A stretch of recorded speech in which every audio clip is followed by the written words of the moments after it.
All. And we're happy to be giving a box talk in preparation for our closing concert set this coming week. And as most of you that I'm looking at on the screen know, we've been working through one long river of song and starting from the beginning, really, of, no, of notated music, or at least in the Western tradition.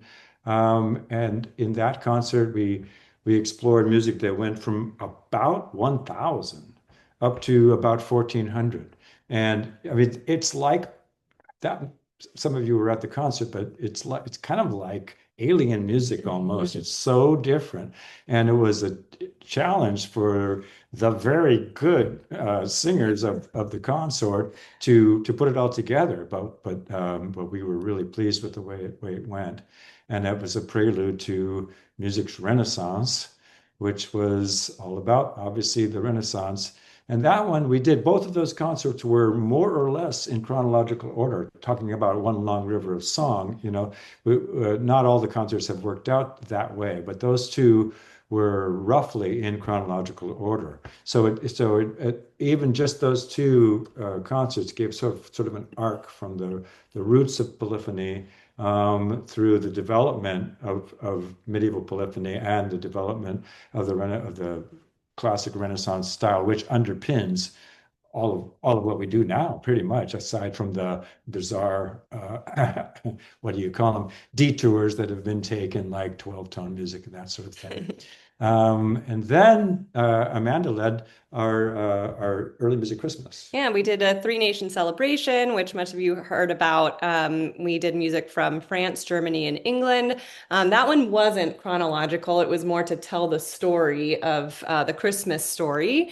And that was featured specifically 17th century music. And following that, shortly after in January, we had Exploring the 18th Century for our organ recital with Annie Laver, of course, on the organ, and Wild Rose Treble Ensemble performing music from the 18th century, obviously, as the title states.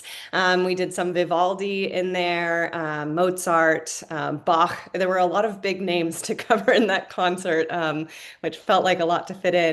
And then we've been living in this space of the Romantic period for a little while, where we did the Green Mountain Consort, part song in the Romantic era, followed by the Brahms Requiem and Schicksalslied, where you really started to hear really. Actually, it's just been so interesting because from the first concert, as Bob said, it does feel like otherworldly music. And then you sort of reach the main part of the river, I guess, if we're using this analogy, where it starts to feel more familiar.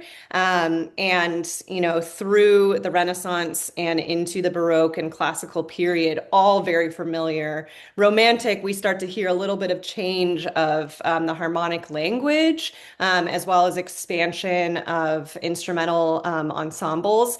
And I think that we're taking it now. The continuation of the river is getting a little bit more out of our wheelhouse and a little bit more, I don't know, maybe strange is an okay word. Well, if you're doing 20th and 21st century music, it's hard to avoid strange. And not just in the area of music, but in so many other areas. The 20th century and the 21st so far have been all about change and development and some shocking things and some wonderful things that have happened. One of the things I really liked about the two songs that dealt with the Romantic era, or essentially the 19th century, is that we got really small and then we got as big as we get. So we had six singers in a cappella singing sacred music in Saint Seraphim, and then a few weeks after that, we were on stage at Schroeder with Amanda directing those two Brahms pieces, and there's obviously lots of connection. In fact, Brahms' music was also on the part song show, but it was kind of like we grew up. Totally. And then we launched into the 20th century. And this is something that's been a surprise for me, as my colleagues know, but not necessarily everybody else. When my first conducting experience in the early 1980s was almost all much later music than we now do. It was before we became Sonoma Bach, and it was, in the earlier part of my career, I was doing a lot of pieces that I had already known from singing in choirs, and also kind of scouting out other pieces. Some people don't know that I actually had a pretty intense jazz period too. In the end of the 80s, I became somehow the director of the vocal jazz ensembles at SSU, which were thriving at the time, and got a chance to learn a lot about that music. I sort of became a jazz pianist, although don't ask me to play now. And wrote a bunch of arrangements as well. So diving into this is kind of like diving into my past, even though this is the most modern music that we're doing. We committed in the blurb, as you see somewhere, I believe in the blurb, yeah, and to doing something in the 20th by composers who were living during the current century, and indeed we're going to do that. And Amanda will tell you about one of those pieces, and I can tell you about another one or two. But it's really fun to have occupied over 1,000 years of music history in these seven concerts. Of course, we've just scratched the surface, Yeah. but the idea of the One Long River of Song and the continuity of it, I feel has really worked out well and has been kind of revelation for me as a director and singer and just someone taking in the music. And I hope everybody else has enjoyed it too. Yeah, and I think too, I've thought about this a lot and talked to Bob and Diana about it, but just the fact that like if we decided, which we aren't going to do, but if we decided that forever and ever we were going to do One Long River of Song for the next number of seasons of Sonoma Bach, we could take a different river and there's an endless number of combinations of things that we could do, and still really feel like we're doing something different. It's such a rich bounty of music in the canon, and to be able to sort of take this, I don't know, whitewater rafting trip through the river has been really exciting. So we're gonna talk you through this concert. It's organized in sets, thematic sets, and so each of us will discuss the pieces that we're conducting, and hopefully give you a little insight into the pieces as well as the themes that Bob pulled together. So we'll share some recordings. We'll talk a little bit about some of the composers, and just hopefully you'll feel connected to the pieces that we're doing and excited for the concert that's coming up next week. Anything else to add? Feel free to grab a glass of wine or a beer if you're so inclined. Yeah, that sounds nice. Delightful. Hope you're in your jammies. Okay, here we go.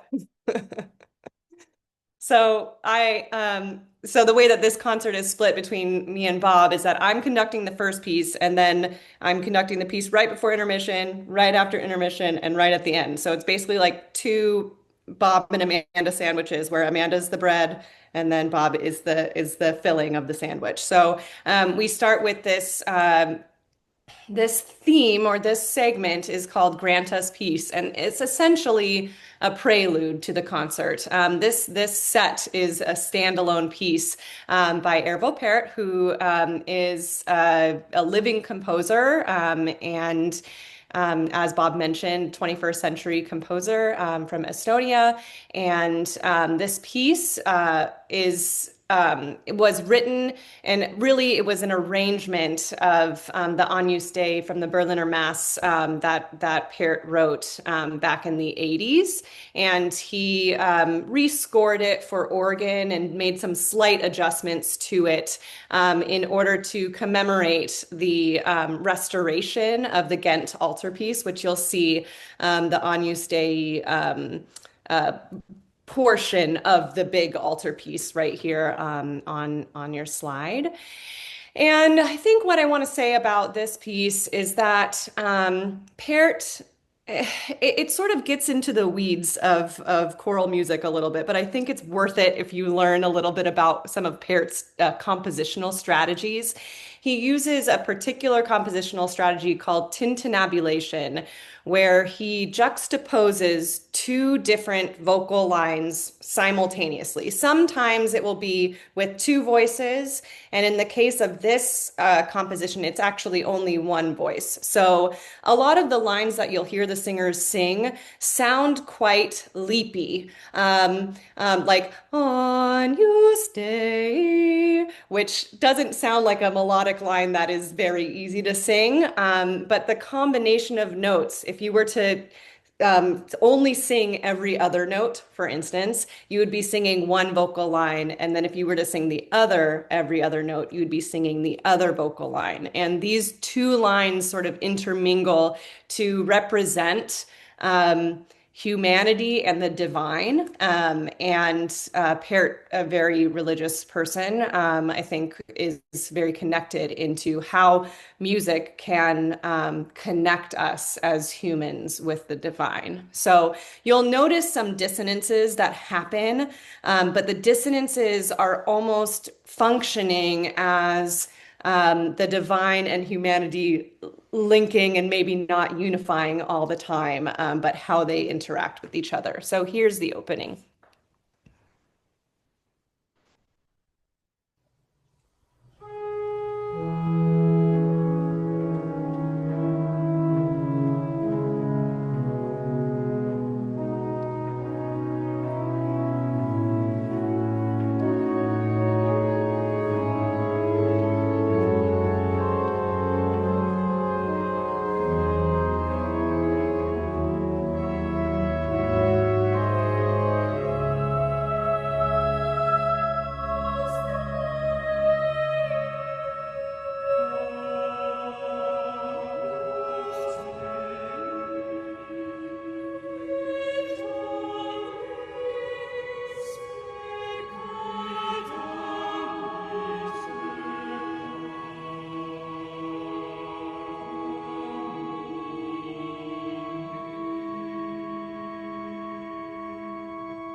And it continues on in that sort of ethereal, minimalist space that Pärt occupies so well, and it just sort of sets the scene for what is to come. And certainly for the Britten. Yeah, totally, Yeah. totally.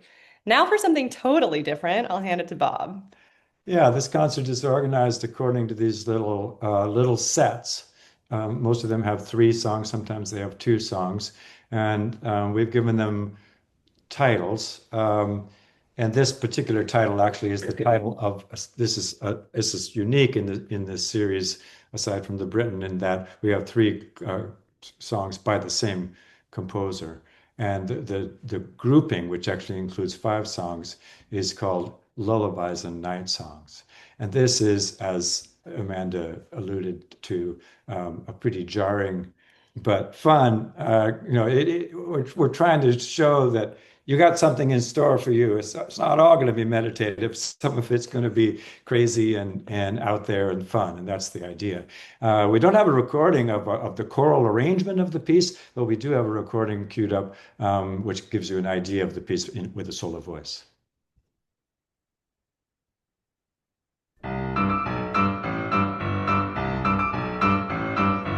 Elephants can be lots of fun. They're big and warm and pleasant. Where am I going to find you one? Find you an elephant present. Maybe I can go to the elephant zoo with lumps of sugar to trap him, then quickly mail him home to you when I find out how to wrap him. Now, come on, that's just fun.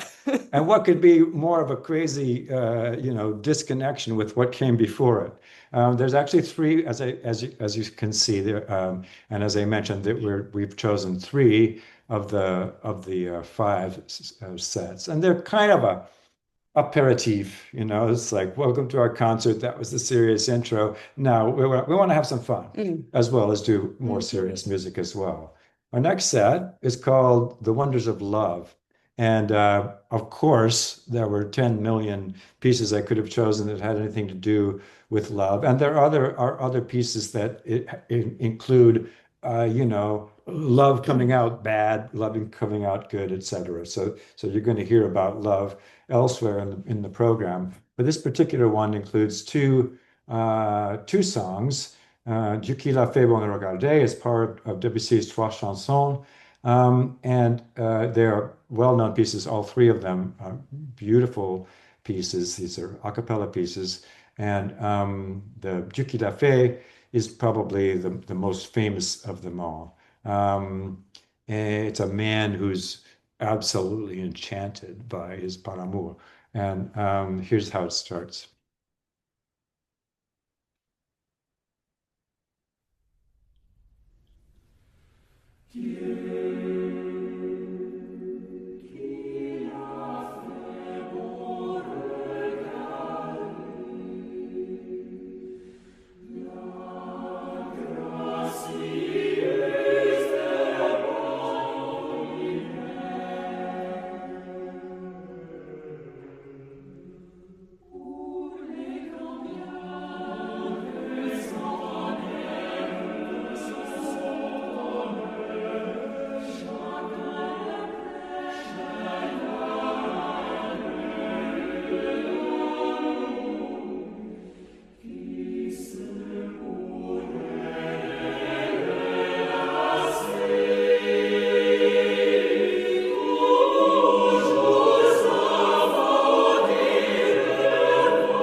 So it's about as sensuous, I think, as you can get in a cappella singing.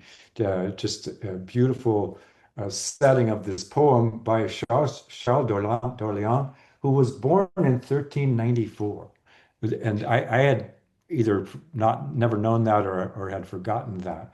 But a lot of our poems actually come from a lot of our musical texts for our score for our music is derives from poetry that's quite old. It's interesting to me that composers love to look backwards in that sense, even though they often create music that has not that much to do with whatever musical styles were happening in 1394, right? I mean, so Charles Hollande lived till 1465. So, that's sort of in the era of Josquin Dupré, but this doesn't sound like that at all.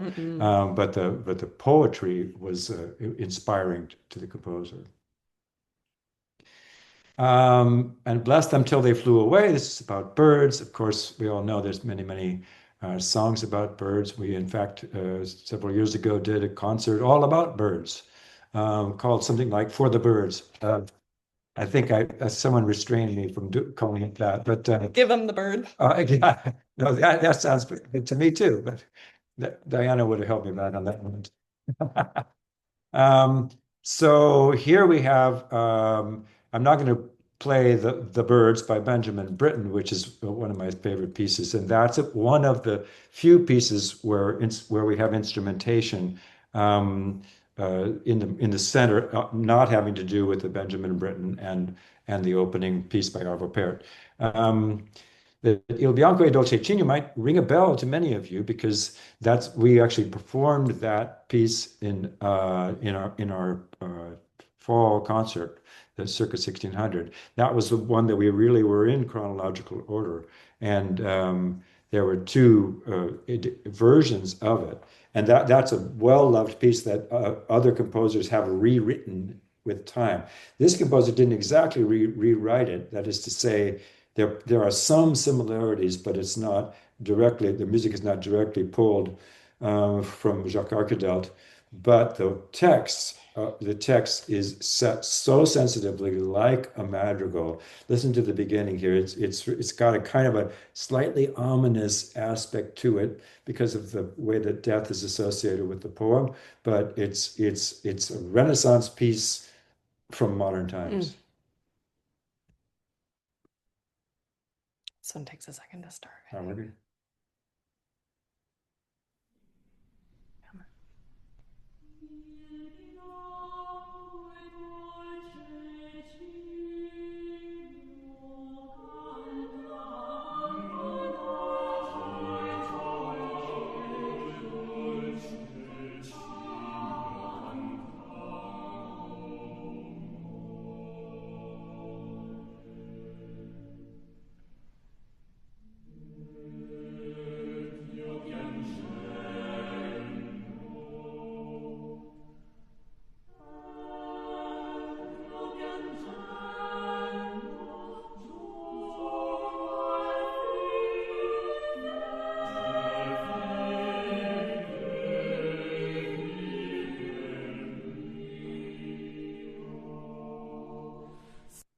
So you could hear the part song aspect to that, the individual parts. Sometimes it's just one or two parts, and then it grows into three, and then finally into four parts at cadences to create that sort of special lift at the end of a cadence. It's straight out Renaissance stuff, except for the harmony. I mean, the Hmm. counterpoint it pretty much follows the Hmm. rules too, but the harmony, the composer allows himself to enrich the harmony in a kinds of ways that wouldn't yet have been done, at least except for people like Gesualdo, Right.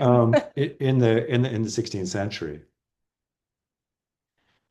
Now, this is where, aside from the Britten, we have four Hugo Distler pieces, two in the first set and two in the second set, but they're tiny pieces. So, I love Hugo Distler. He's one of my favorite composers, and I couldn't bear not to sneak in a bunch of his music. Es ist ein Ros entsprungen is Lo how a rose ere blooming is how we know it in English. And it uses the famous melody, but in a very Distlerian style. And he's so evocative, and such a tragedy. How old was he? He was like 12 or something. Oh man, 34, Well, it's right here, right? Uh, 36, yeah, 36, yeah. or something like that. Yeah. 34. No, I think you were right. 34. I'm not a mathematician. I didn't do the math. I Everybody remembered it. knows that. I'm married to one. Um, anyway, he uses these various techniques of it always makes me think of bell ringing somehow, Mhm. his music. So this piece, I'm sure everybody knows the melody to this piece, but as an example, and we're not going to touch on Distler in the second half, but in the second half, these two pieces are Christmas pieces, and in the second half we go from Holy Week to Pentecost. So we're in the same sort of zone in terms of sacred music. Anyway, have a listen to this beautiful piece.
So you probably hear the dissonance level, but it doesn't bother you, if you know what I mean. And of course, some of you, I'm sure, love dissonance, but many of us like dissonance in its place. But that's certainly not his most dissonant idiom. But the thing about Distler is he is able to put more emotion and sort of spiritual feeling into his music than almost any composer I can think of. I mean, he was utterly sincere and creative, and not afraid to go out from from traditional music, and B from some of the other modern styles, 20th century styles that were going. He charted his own, and this is why I say it's always a tragedy when we lose someone that young.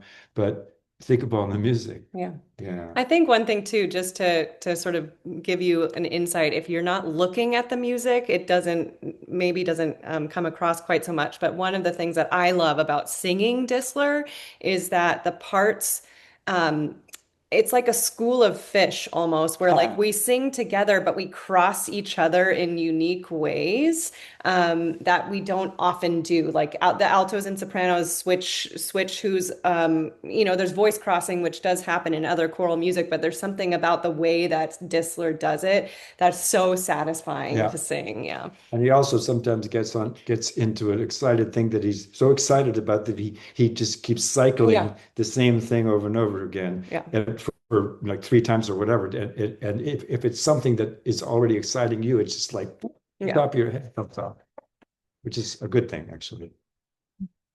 Uh, in memoriam, of course, there's so many opportunities for this, unfortunately. But it's when someone dies, um, when someone leaves us, it is, of course, a common thing to an event, have a funeral, but also for people to write in memory of.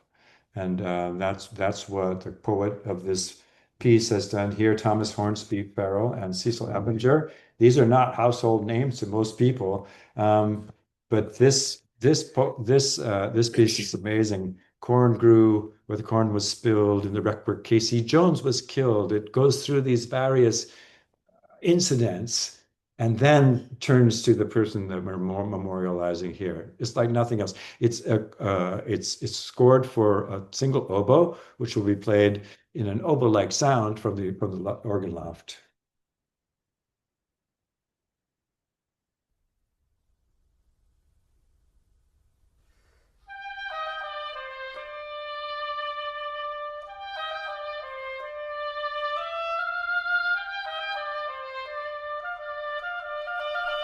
Corn grew where the corn was spilled, in the wreck where Casey Jones was killed.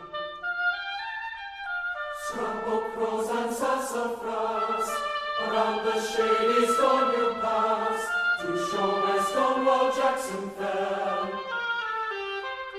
That Saturday at Chancellorsville, and so great bayonets are steeled across the Castle battlefield.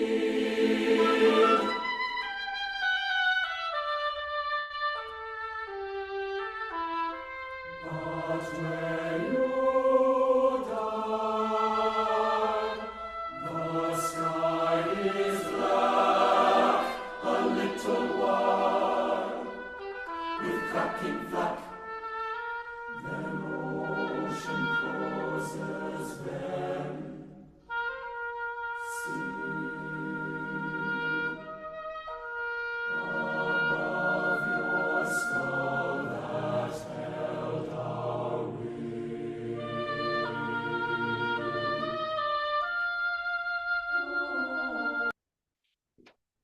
Then ocean closes very still above your skull that held our will. How would you set that to music?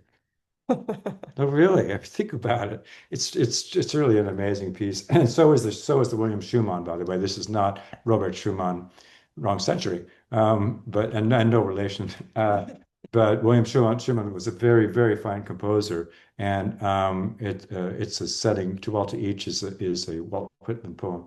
And now we're going to launch into the closing uh, little grouping of before the intermission. And as Amanda already mentioned, that's Rejoice in the Lamb, and then she'll continue on past intermission. So Rejoice in the Lamb, the first and second segments I've put on the same slide here. And the way that they're going to be performed in the concert will be the first half, and then we'll go to intermission, and the second half will happen directly after intermission. And typically, Rejoice in the Lamb is a standalone piece that's about, I don't know, 16 or so minutes long. That's through composed and performed from start to finish. But we're using it sort of as pillars in combination with the pair at the very beginning that bracket each half of the concert. And so we've reached the second bracket of the first half of the concert with the opening of Rejoice in the Lamb here. And I had to really get into my mind of what I wanted to share with you all because there's so much to share about this piece. And so I'll give you little tastes of things here and there. There's really, I think this piece is generis. It's its own piece. There's nothing really quite like it. And I think that part of it is Britten's compositional style and also the poetry that he's using for this piece, which is from an 18th century composer, Christopher Smart. And it is a the poetry that Britten chose is of like just a few lines from a very, very long poem that Smart wrote while he was in an asylum. And there's some, conversation around whether he was in the asylum for insanity or also like a debtor's prison where he owed some money. But I think there's a combination of things happening with his sort of mental state at the point that he wrote this poem, which is called Jubilate Agno, Rejoice in the Lamb, translated into English. And the piece is sort of call and response, or the poem is call and response, where one side of it will be for blah blah blah blah, or sorry, one of them will be let blah blah blah, and then for blah blah blah, and they can kind of be read in that way, or they can be read as a bunch of fours in a row and a bunch of lets in a row. And the way that Britten composed it was with a bunch of fours in a row. The first example that I'll play for you is Let Nimrod the Mighty Hunter section. And it's just a raucous part of the piece. Smart is introducing biblical characters and their accompanying animals. And so you'll hear names of biblical characters that you might be familiar with, like David or Daniel. And you might also hear characters that you've never heard of, like Ithamar, and animals that you've never heard of or rarely have heard of, like a chamois. And it's basically laying out these biblical characters. And one thing that is very, very Britten and very interesting is that over the course of this section, I have it written down here, in 41 measures, there are 25 meter changes. So it just, it is very jauntily written. And I think you'll hear that in this opening here. So here's the Let Nimrod section of the opening of Rejoice in the Lamb. Jauntily, that's a good adverb.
Bob was just mentioning that we've rehearsed this a cappella, and once we add the organ in, it's just going to take our singing of this piece to the next level. I think it's so exciting, and it's such a difficult and interesting organ part as well.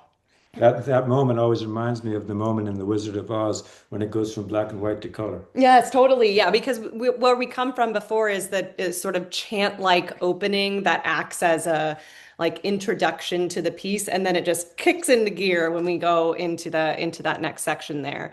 One thing I didn't mention about the poetry is that the overarching theme that keeps coming back in the poetry is various ways to praise or worship God, or like to lift him up and think about him in different ways. And so by listing these characters, by calling everyone to come forth and rejoice in God, by singing hallelujah. And then after intermission, we come back and we have these three soloists that worship God in the tiniest possible way. I was writing program notes, and I wrote down that to me, it really feels like we're looking at the world through a microscope. Like we're going to zoom in as close as we can and look at the tiny details about creatures and animals and flowers, and talk about how they represent the divinity. And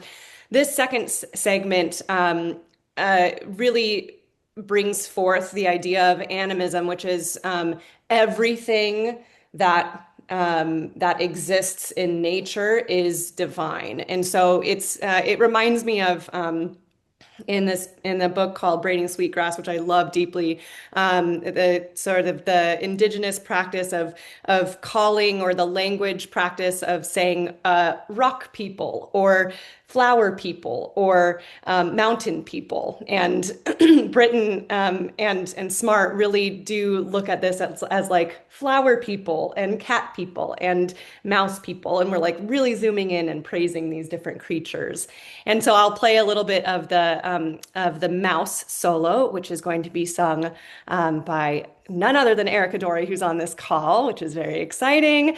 And so let's listen to a little bit of the mouse.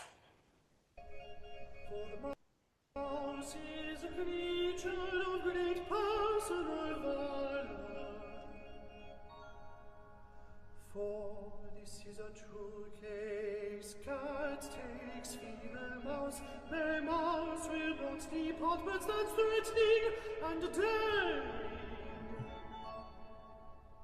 If you let her go, I will engage you as prodigious a creature as you are. For the mouse is a creature of great personal valor. For the mouse is all and was speak.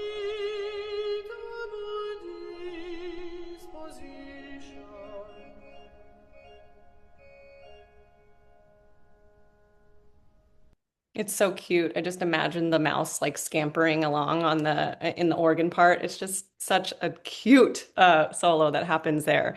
And after these three solos, we really sort of dive into the depths of anguish of Christopher Smart, and some of the struggle that he is going through. And a lot to say about this segment of quote unquote silly fellow, where it almost seems like Christopher Smart has this intrusive thought, as Britten composes it, of silly fellow, silly fellow. And not only does it happen in the singers, but the organ plays it at various places before we even get to sing it. And I just imagine like this intrusive thought just coming into your mind at different places at inappropriate times. And it doesn't seem to go away until you actually give it space and allow it to exist out in the world, before you can move through it. And so I'll just play a tiny bit of this little segment and then hand it back to Bob.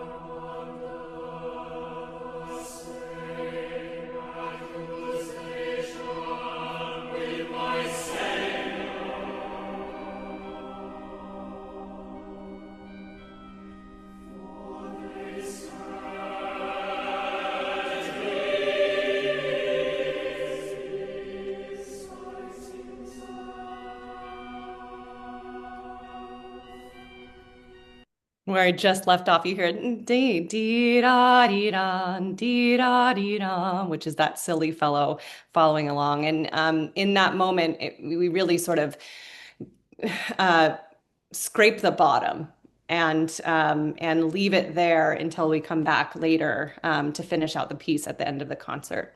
So This guy's straight out of Oliver Sacks. yes, He really is. I wonder if Oliver Sacks ever studied him, that's a good obviously question. in Yeah, retrospect. yeah. Anyway, yeah. Oh, that's a fabulous piece. Creatures featured sounded funny to me, so that's why I put it up there. Um, and by the way, this grouping, these groupings, those of us who get to program spend a lot of time thinking about like how. I mean, I can't tell you how many times I've, like, let's say I wanted a group of three and I find two, they're perfect together. And then I keep trying to find a third. And if you do find it, it's like a revelation. If you don't, uh, you have to just settle for two, which in some cases I have here. But in this case, we have a spider, a lamb, and a fawn. And the fawn is on a poem by Rilke. Oh, fawn, what lovely ancient forest depths abound in your eyes. How much open trust mixed with how much fear. All this borne by the brisk gracility. I would say graciousness, but I think gracility is a more gracious word of your bounds, but nothing disturbs that unpossessive unawareness of your brow. So here's what Hindemith, a German composer, has done with this fabulous French poem.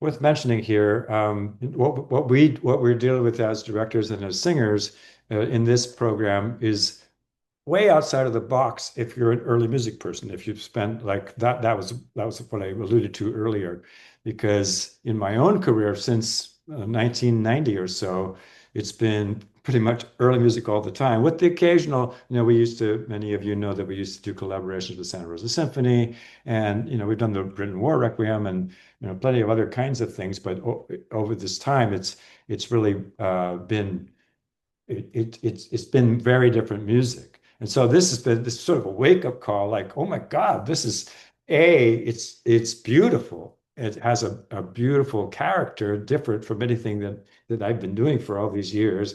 And it's also fucking hard. I mean, it is, because the music is much more, the dissonance level is generally much higher, and but there's also some real gifts. The music itself, of course, is a gift, but um, we don't get much dynamics. We don't get much articulation marking in early music, and when we do get it, it's usually editorial, not actually from the composers. As we go through time, there becomes, obviously by the 19th century, there's lots of instructions, but not as much as there is in the 20th century and the 21st century. So it's a gift, because it's kind of like having the composer sitting next to you and explaining to you how he or she wants this to be done. Except it's done in markings and prose, many times little prose essays and things too. Yeah. So there's a kind of opening up that happens that I had sort of forgotten about. And it's also, you find yourself having to deviate away from the composer, and you're like, oh no, I need to really think about, like, I didn't observe that crescendo, or my Right. tendency is to want to do something different, Right. but I need to take a look and think about why the composer might have put that there. Yeah. Yeah, it's fun. But then there are times when you just decide to do it a different way. Yep, also that. And the next one is another of the few love categories. Many waters cannot quench love. And the lover in winter plaineth for the spring. The Coulin. Yeah, well, the lover in winter is a beautiful, beautiful piece, a tiny piece. But the Coulin is one of Samuel Barber's three reincarnations on poems by James Stephen, who was born about 30 years before Samuel Barber. And there's a dirge, Anthony O'Daly, which is positively chilling. We actually worked on it for a while, but somebody decided to cut it from the program. I can't remember who that was. But all three pieces are really great, and we're ending up with doing two of them. Mary Hines, which starts, she is the sky of the sun, she is the dirt of love. And this one, the Coulin, which is the opposite expression of love. It's more this, not the excited, but more the lean in, beautiful, sensual. So listen to the opening to Samuel Barber's The Coulin.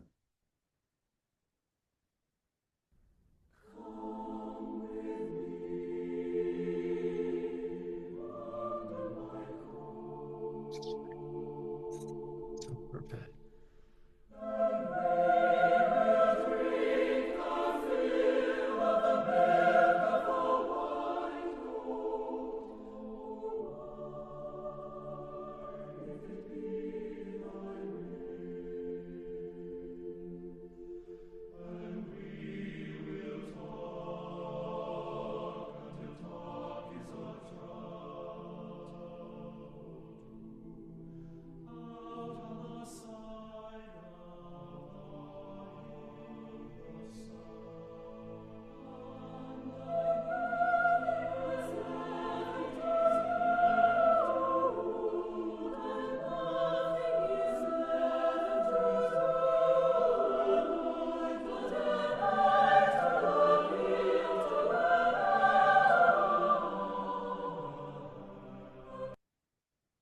So amazing what he's able to, the feelings that he's able to evoke through his music. It's really, it's really been like hard, but also rewarding to come back to this music after so long. And of course, there's lots of pieces here that I've never done before. So, but a lot of it is for me is revisiting, as I mentioned before, music that I did growing on 50 years ago. So it's kind of like there's a circle happening here. Um, then our next set is another, as I mentioned, is another Distler set. Oh, birds everywhere. Yeah, I know, but I'm just mentioning it. And then, yes, Lucy Walker. Oh my God, I can't skip her. So birds, I had about 14 bird songs. As I mentioned, we've done, and this didn't even include the 20th century, we've done a whole concert that was related to birds and flying and etc. But as I mentioned, we're trying to incorporate some music. The Arvo Pärt piece, although it is a reworking of an earlier piece, was composed in the teens, I think, of this century. I think 2019 was when, and then 2020 for the commemoration. Yeah, exactly. So, but I discovered, I can't even remember how I came across her, but it might have been working on the bird themes, because I discovered this series of pieces by Lucy Walker, who was born in 1998. And she's a fabulous composer. And according to the emails we've gone back and forth, she seems like a really great person too. So these are three settings by Samuel, with text by Samuel Taylor Coleridge, by Lucy Walker. And I think you'll really enjoy her music. It has a vim and vigor and just a charming excitement about it. So here's the opening of her piece, And My Love Loves Me. The poem is probably familiar to many of you. Do you ask what the birds say? Do you ask what the birds say? The sparrow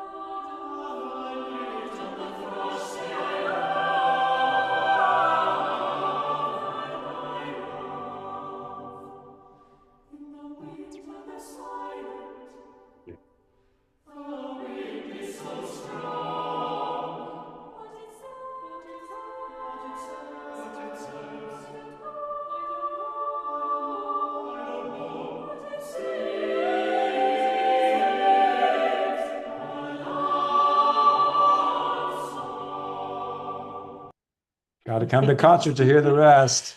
You're gonna love it. And then there, as I mentioned, there's this diptych of distler pieces, and then the final set, except for the rest of the Rejoicing the Lamb, is called A Ball and a Doll, and it includes a piece by Rossley Finney from a set called Spherical Madrigals. And I love this idea. Anybody who knows me and how I program and such knows that I love themes. I love to kind of get on a search for something that will complement something else in the same zone but different. And clearly Rossley Finney in his set, I think there's 5 or 6 pieces in the set, each one completely different. The poem is by John Donne on a round. This is, oh no, sorry, Dominic has. That's what we have. Sorry. Okay, so that's about the Rossley Finney piece, but the piece that we have queued up is Dominic has, and that's E. Cummings. And guess who the composer was? Peter Schickli. Anybody remember PDQ Bach? That was Peter Schickli. He used to swing in on a vine onto a stage. And I actually saw him do a presentation in the basement of Macy's where they have all the food preparation stuff. And people were clinking their cups and selecting their, china while he's doing his Peter Schickli thing. He did not swing in because it's hard to do in a basement. You've got to have some headroom if you're going to swing in on a vine. But this is such a charming poem. Dominic has a doll wired to the radiator of his Zoom Doom ice cold wood truck. Take a listen.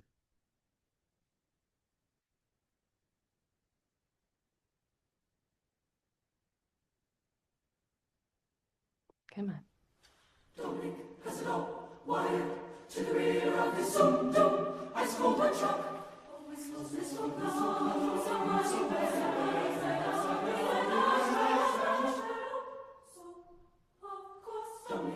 Took him home, and this is Dominic was his face. His face, and his eyes, as if he were really her. And she, and so that's how Dominic has a doll.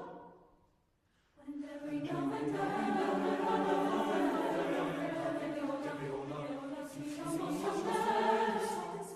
knowing, I feel that we and worlds are less alive and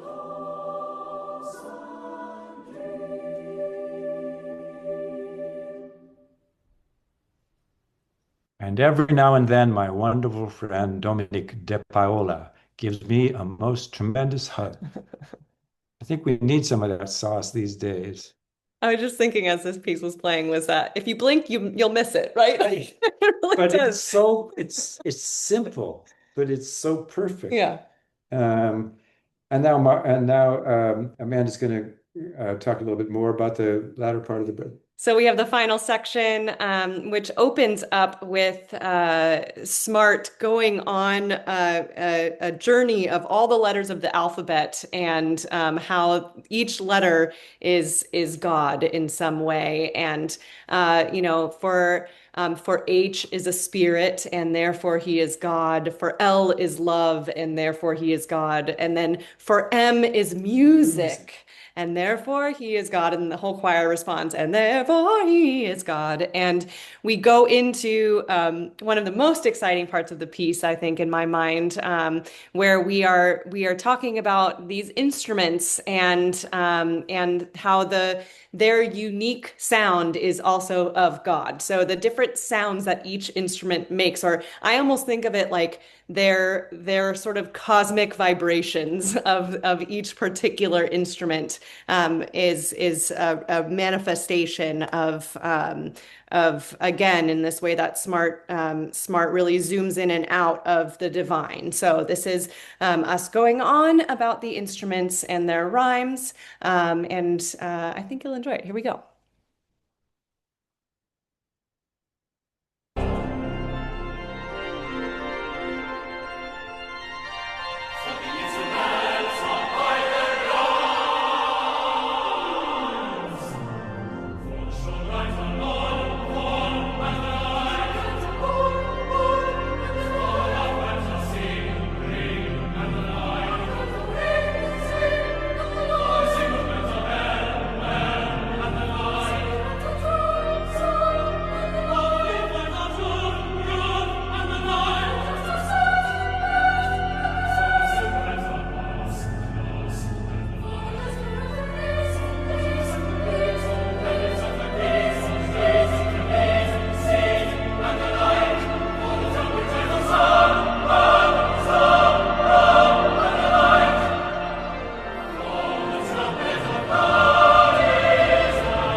I wanted to include the next part, but I also wanted to save it for the concert because it's a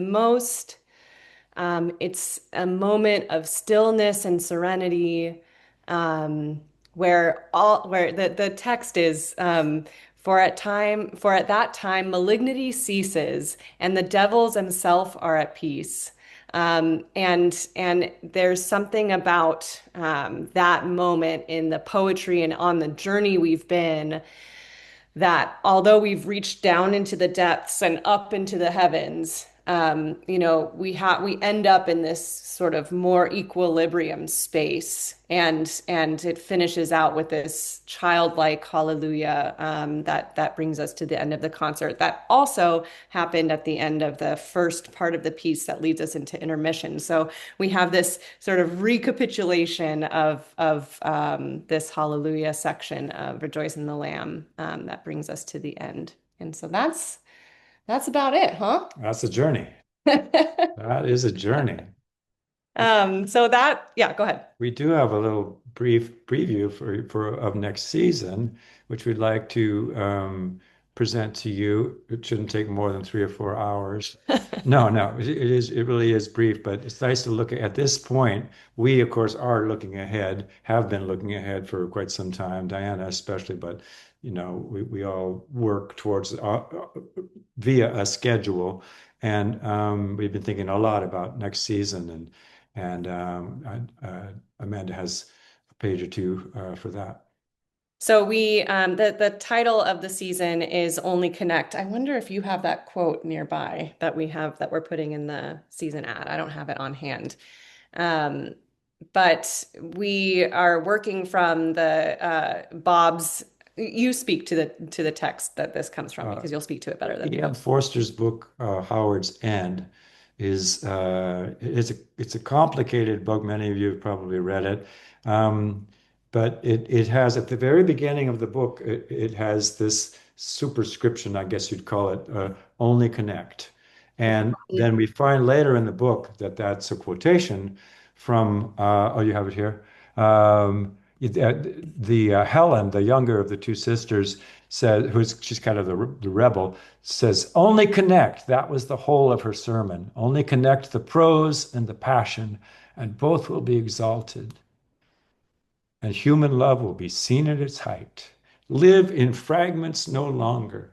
So this idea, in what she's saying there, she's speaking as much to connect the parts of the individual together, because I think you could argue that it's hard to make real connections if you're not connected yourself. And so we're construing it in kind of in both ways. Yeah, we always try to become better people, to more fully embody the values that we think are important, and in our relationships also, though not just as individuals, but in our connections with others. And music, of course, is a class. All the arts are so important in connecting people together, but we have so many things going on in the community that we want to connect with too. And there are needs in the community that we'd like to be a part of. We know we can't magically make everything better, but we as Sonoma Bach and our people would like to be able to help people who are hungry, for example, or to help young people learn more, participate more in the world of music. And so Diana has been kind of spearheading this, but we've all been participating, and it's going to keep evolving.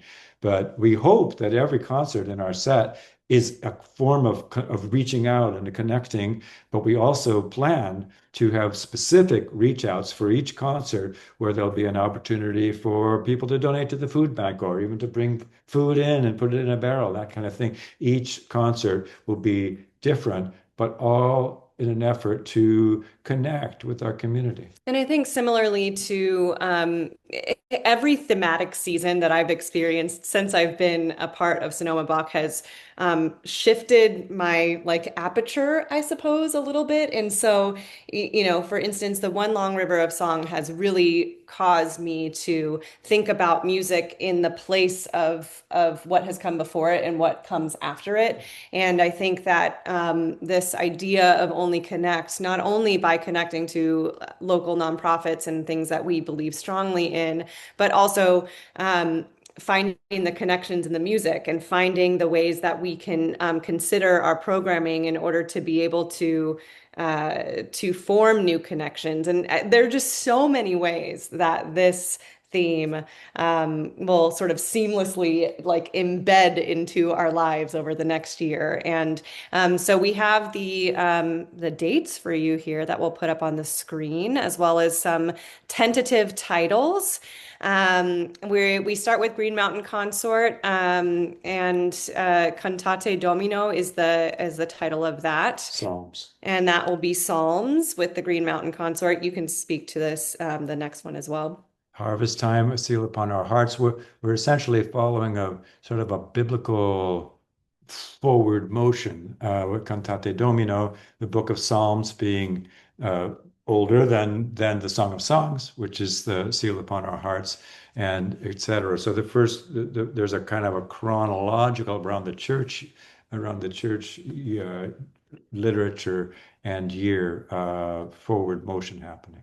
Yeah, and then Early Music Christmas on Euless Night, that title comes from a very, very old carol, and is also a title of an Anonymous Four album. And the idea behind that and sort of where I'm noodling is using with the Only Connect theme, using carols and sort of the memory and heart space of Christmas to combat isolation. And for that concert, we will connect with some local retirement homes and do some outreach singing and bringing people in to be a part of our community for that Christmas time. Organ recital in January, again with the Wild Rose Treble Ensemble. That recital is called Reflections of Light. We had a working title of The Light of the World, and sort of thinking of after Christmas thematically in the liturgical year. So we will be, for that concert, some of the framing of that concert is working with the Magnificat and Nunc Dimittis texts. Yeah, that one's always a puzzle because with the Wild Rose Treble Ensemble, working with voicing and the organ, so finding the right repertoire to do that is part of the fun of digging into this new concert set. Sacred Realms, Apocalypse a cappella. I just couldn't resist that. We're going to be addressing the Book of Revelation, and there's so much material. I've been dying to program the Apocalypse, not to actually choreograph the thing itself, but it's such an amazing thing. Among other things, that spectacular painting by Jan van Eyck that you showed us everyone I'm sure knows how much we like to use images. But I also have to tell you that I have a book. I almost could grab it right now, but I can't. Called the Apocalypse for Kids. And it uses Dr. Seuss as a character and describes the apocalypse in a imaginative new way. I don't think it's going to find its way into our concert, but it made me happy when I discovered it. A spring concert, of course, is always a possibility, and we love spring, and we love spring music. The title is a quotation from a Guarini poem, which is the poem that underlies a piece that we all love so much by Claudio Monteverdi called O Primavera, Gioventù dell'anno. And then at the end, we end with a season finale where two or more are gathered. And this, I'm very excited that we will be working with Ann Laver for this concert as well. Twice in one season, which what a treat for us. And the idea behind this title obviously came from the gospel, Matthew. My Dave will know where it is in Matthew. Dave knows. But the focus of it, or the composers that we're going to be reaching towards, are Handel and Bach. And I also want to just think about pieces that were written for occasions, and so gathering spaces and reasons that people get together in a room to be together, whether it be a Sunday church service or a wedding, or various events that bring people together. So Cool. Ooh, Dave. He's saying it, but I can't read his lips very well. It's Matthew something. I will also find it. But just to finish that thought, tickets sale. Matthew 18. Thank you. Matthew 18, verse 20. Thank you so much, Dave. Like the voice of God. I have to tell you, you were talking about Peter Schickele. About 40 years ago, Joyce and I went down to Stanford and saw a live concert of Peter Schickele, and he came flying in from the back balcony on a string to the stage, just like that. So cool. That was one of his big moves. Yeah, and back, I don't know, same thing with either with Curtis Springer with the Sonoma County Chorus in Santa Rosa JC, or else with Dan Earl when he came in the late 70s, early 80s. We did Rejoice in the Lamb as well. So yes. Really familiar with all of that stuff. Many singers have come to me and said that they have very specific memories of performing and learning Rejoice in the Lamb. It seems to be one of those pieces that really does follow you. Yeah. Very nice. Yeah. Very nice. Long time ago. Yes. All right, folks, that brings us to the end Yes. of the presentation tonight. Thank you so much for joining us this evening.